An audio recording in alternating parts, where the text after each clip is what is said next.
नमस्कार दोस्तों, आप सभी का स्वागत है चैनल द डिवाइन गॉड्स में।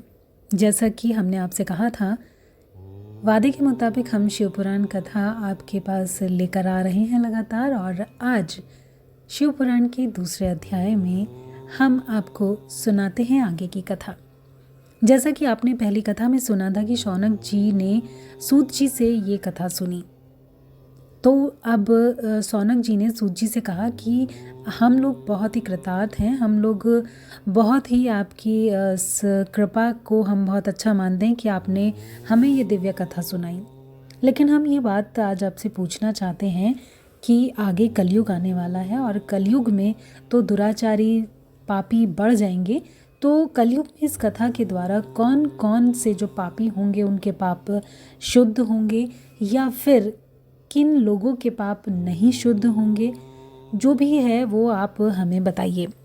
तो सूत जी ने कहा कि हे मुने, जो मनुष्य पापी होगा, दुराचारी होगा और हमेशा काम क्रोध में निरंतर डूबा रहेगा, वो इस पुराण को अगर सुनेगा या पढ़ेगा तो वो ज़रूर शुद्ध हो जाएगा। इस विषय में उन्होंने कुछ इतिहास की जो कथाएं हैं वो सुनाई, और वो कथाएं क्या हैं वो हम आपके साथ भी शेयर करते हैं। बहुत पहले की बात है, कहीं किरातों के नगर में एक ब्राह्मण रहता था, जो कि सिर्फ नाम का ब्राह्मण था। बाकी वो ब्राह्मण जैसा कोई भी काम नहीं करता था। मतलब वो बहुत बुरी तरह से गलत कामों में लगा रहता था, हमेशा दूसरों के साथ ठगी करता रहता था। यहाँ तक कि जो लोग उस पर विश्वास करते थे, जो उसके दोस्त थे, सगे संबंधी थे, वो उनको भी नहीं छोड़ता था और उनको भी कहीं ना कहीं किसी ना किसी तरह वो धोखा देता रहता था और उनसे धन लूटता रहता था। उसने कोई भी धर्म के लोगों को नहीं छोड़ा था। ब्राह्मण हो, क्षत्रिय, वैश्य, शूद्र, सभी को कुछ ना कुछ अलग अलग बहाने बनाकर उसने उन लोगों से उनके धन हड़प लिए थे।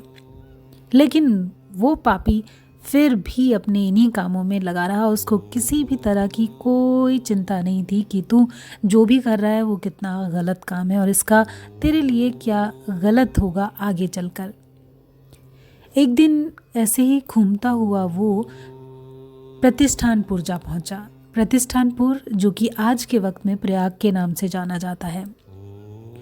वहां उसने एक शिवालय देखा जहां बहुत से साधु महात्मा इकट्ठा थे और वो वहां पर चला गया। उसने वहां जाकर देखा कि एक ब्राह्मण शिवालय में शिव पुराण कथा का वाचन कर रहा है, यानी कि सुना रहा था।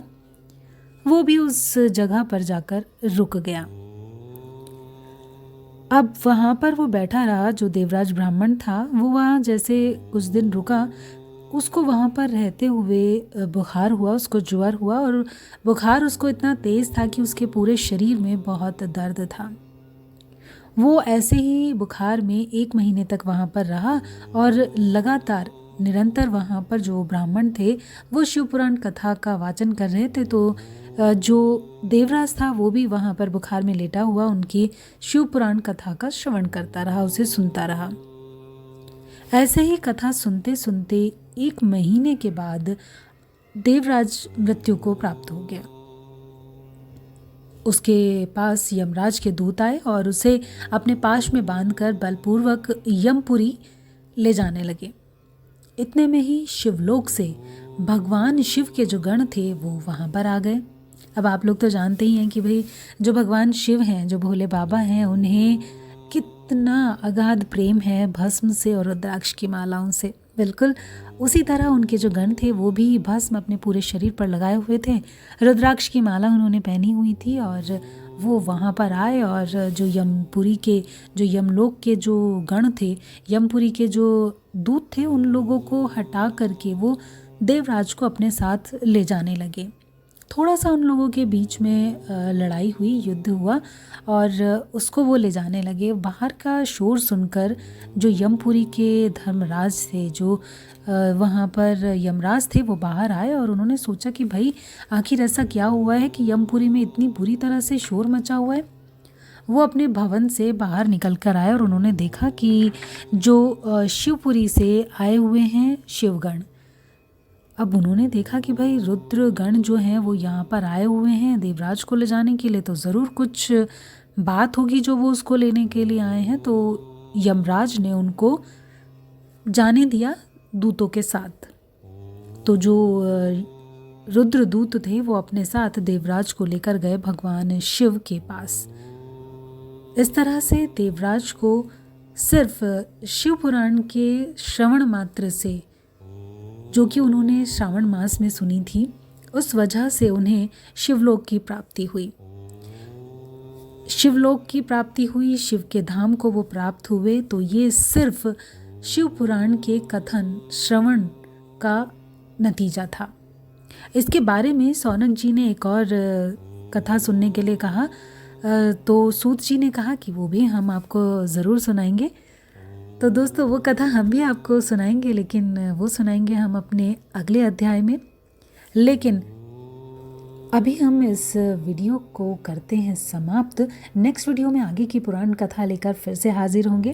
तब तक इंतज़ार कीजिए, स्वस्थ रहिए और सुरक्षित रहिए। अगर आपको हमारे चैनल का कंटेंट पसंद आए तो लाइक ज़रूर कीजिएगा और सब्सक्राइब करना तो बिल्कुल भी ना भूलें। अपने कीमती सुझाव हमें कमेंट बॉक्स में ज़रूर लिखकर भेजिएगा अगर आपके पास कुछ सुझाव हैं हमारे इस चैनल के लिए। और हाँ दोस्तों, बेल आइकन दबाना बिल्कुल भी ना भूलें। नई वीडियो इस चैनल पर हर सोमवार, बुधवार और शुक्रवार यानी कि एवरी मंडे, वेडनेसडे और फ्राइडे अपलोड होती रहेंगी, तो ज़रूर देखिएगा। धन्यवाद।